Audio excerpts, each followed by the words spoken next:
అందరికీ నమస్కారము. ఇంకా ఉల్లిపాయలు అయితే కొంచెం ఆయిల్ వేసేసుకొని కొంచెం సాల్ట్ వేసి వేయింపేసుకోవాలి. వేగిన తర్వాత ఇదొకటి గ్రైండర్లోకి తీసేసుకొని ఉల్లిపాయలు. ఈ కర్రీ అయితే చాలా గ్రేవీ కర్రీ, టేస్టీగా కూడా ఉంటుంది. సమ్మర్ వచ్చిందంటే ఇలాంటివి చేసుకోవడం వల్ల చాలా ఈజీగా రైస్ తినేయచ్చు, చపాతీ కానీ రైస్ కానీ బాగుంటుంది. బాగా బ్రౌన్ కలర్ వేయించకూడదు, మామూలుగానే వేయించేసుకోవాలి. ఇంకా ఇవి మనము ఉల్లిపాయ ఎంత గ్రేవీ కావాలో చూసి వేసేసుకోవాలి.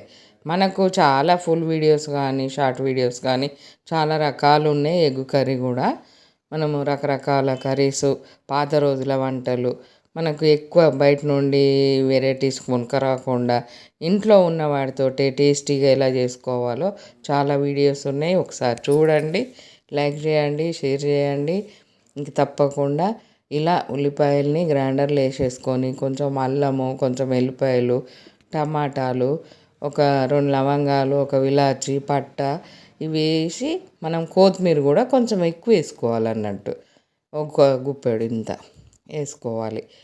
కొంచెం ఎక్కువ వేసుకుంటే చాలా టేస్ట్ ఉంటుంది. కొంచెం సాల్ట్ వేసేసుకొని మెత్తగా పేస్ట్ చేసి పక్కకు పెట్టేసుకోవాలి.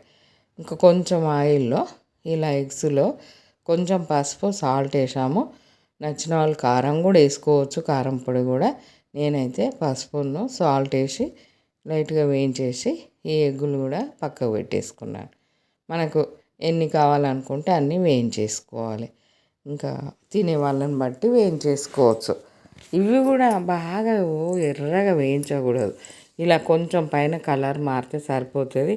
మనకు నచ్చినట్టు ఘాట్లు పెట్టేసుకోవచ్చు. పొడవుగా అంటే పొడవుగా, అడ్డం అంటే అడ్డము పెట్టుకోవచ్చు కోడిగుడ్లకు. ఈ కర్రీ మనకు ఎంత గ్రేవీ కావాలంటే అంత గ్రేవీ చేసుకోవచ్చు.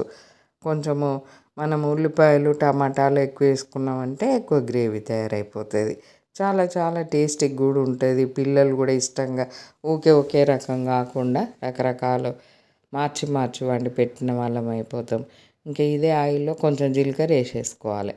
కొంచెం జీలకర్ర వేసేసి ఈ పేస్ట్, మనం రెడీ చేసిన పేస్ట్ వేసి బాగా వాటర్ చేయకూడదు. ఈ లూజు చేసుకుంటే సరిపోతుంది పేస్టును. ఇది కొంచెం మనకు ఆయిల్లో వేగనిచ్చేయాలి. మనకు ఈ పేస్టును ఆయిల్లో జరసేపు వేగిన తర్వాత మనం ఉప్పు, కారము, పసుపు తగినంత వేసుకోవాలి. మనకు కర్రీకి సరిపడా వేసుకోవాలి. కొత్తిమీర వేసాం కదా ఒక గుప్పెడు పేస్టులో, చాలా బాగుంటుంది. పచ్చిమిర్చి ఉంటే పచ్చిమిర్చి కూడా వేసుకోవచ్చు. ఇంకా ఇప్పుడు మన దగ్గర లేవని పచ్చిమిర్చి అయితే వేయలేదు. కరివేపాకు కూడా 2 రెక్కలు వేసేసుకోవచ్చు ఈ తాలింపులో. ఇంకా ఇలా మనకు ఆయిల్ వదిలే వరకు ఉడకాలి ఇది గ్రేవీ, అప్పుడే మంచి టేస్ట్ వస్తుంది. మనము ఇదే పేస్ట్ తోటి చాలా రకాలు వండవచ్చు. పుదీనా, కొత్తిమీర, పచ్చిమిర్చి, మామూలుగా ఆ పేస్ట్ కూడా చేసి వండుకోవచ్చు. ఒక్క కర్రీ చూసినామంటే దాన్ని బట్టి ఎన్నో రకాలు చేసుకోవచ్చు. ఇంకా ఎప్పుడైనా మనము షార్ట్ వీడియో కన్నా ఫుల్ వీడియో చూస్తే మంచిగా అర్థమైపోతుంది. ఆ చూసిన 1-2 వీడియోలైనా కానీ మంచిగా పూర్తిగా అయిపోయే వరకు చూడాలి. మధ్య మధ్యలో ఏం చేస్తానము, ఏం ఎత్తానము, ఎంతసేపు ఉడికిస్తానము అట్లా చూస్తేనే కదా ఆ టేస్ట్ అనేది మనకు వచ్చేది. మనము మామూలుగా జరుపుకుంటూ ఈ వీడియోలు చూసినామంటే ఎటు ఏమీ అర్థం కాదు, ఏం చేస్తానమో తెలియదు. ఇలా మంచిగా ఆయిల్ తేలినాకనే ఉప్పు, కారం, పసుపు వేసుకోవాలి. ఈ కర్రీ కానీ ఏ కర్రీ కానీ మా వీడియోలు చూసినప్పుడు మేము ఎలా చేసినామో అలానే చేసి ఒకసారి టేస్ట్ చేసి కామెంట్ పెట్టండి మీకు ఎలా వచ్చిందో. ఎండు చేపల పికిల్స్ కానీ కర్రీస్ కానీ చాలా రకాల వీడియోస్ ఉన్నాయి. ఇంకా ఇట్లా కొంచెం మనము ఇలా ఉడికిన తర్వాత సాల్ట్ వేసిన తర్వాత కూడా ఉడికించి మనకు కొంచెం వాటర్ వేసుకోవాలి. ఇంకా కొంచెం పడుతుంది వాటరు. ఇంకా కొంచెం వాటర్ వేసేసి మళ్ళీ కొంచెం సేపు బాగా మరగనిచ్చేయాలి. బాగా మరుగుతేనే మంచిగా ఉంటుంది. ఇలా ఈ గ్రేవీ మనకు మసులుతూ ఉన్నది. ఇప్పుడు కోడిగుడ్లు వేసుకోవాలి. మనకు నచ్చినట్టు ఘాట్లు పెట్టేసుకోవచ్చు. తప్పకుండా మా వీడియోస్ చూసి అయితే సపోర్ట్ చేయండి, లైక్ చేయండి ఎప్పుడైనా కానీ.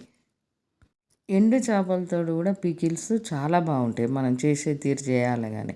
ఇంకా ఇలా కోడిగుడ్లు వేసిన తర్వాత ఉడికేటప్పుడు కొంచెం ధనియా పొడి, కొంచెం జీలకర్ర పొడి, కొంచెం గరం మసాలా వేసుకోవాలి. ఇంకా చూడండి ఎంత మంచి కలర్ వచ్చేసింది కర్రీ. ఇంక లాస్ట్కు కొంచెం కొత్తిమీర వేసుకుంటే చాలా tasty egg curry, gravy curry ready అయిపోయింది. ఇంకా ఇలా వండుకున్న కర్రీ అయితే ఎవ్వరు మర్చిపోలేరు ఈ టేస్ట్ను.